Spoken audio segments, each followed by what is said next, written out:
প্রশ্ন নাম্বার ৭৭। দোয়াতে বৈধ ওসিলা কয় ধরনের? উত্তর: দোয়াতে বৈধ ওসিলা ৩ ধরনের, যথা ১. আল্লাহর নাম ও গুণাবলীকে ওসিলা করে দোয়া করা, যেমন বলা যে ইয়া রহমানু ইরহামনি, হে দয়াবান তুমি আমার প্রতি দয়া করো। ২. নিজের সৎ আমলকে ওসিলা করে দোয়া করা, যেমন আল্লাহ তাআলা বলেন, হে আমাদের প্রতিপালক, আমরা ঈমান এনেছি, কাজেই আমাদের পাপসমূহ ক্ষমা করে দাও আর আমাদেরকে দোজখের আযাব থেকে রক্ষা করো। ৩ নম্বর সূরা আলে ইমরান ১৬ নম্বর আয়াত।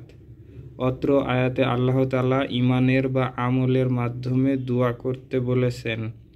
এবং ৩.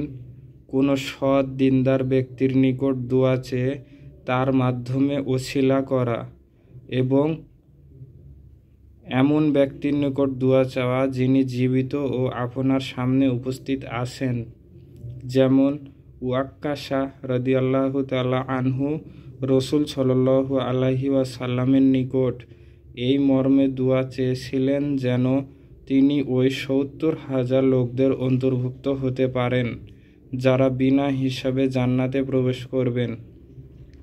ওয়াক্কাশা ইবনে মিহসান বললেন, হে আল্লাহর রসূল সাল্লাল্লাহু আলাইহি ওয়াসাল্লাম, আপনি আমার জন্য আল্লাহর নিকট দোয়া করুন, তিনি যেন আমাকে তাদের অন্তর্ভুক্ত করে দেন।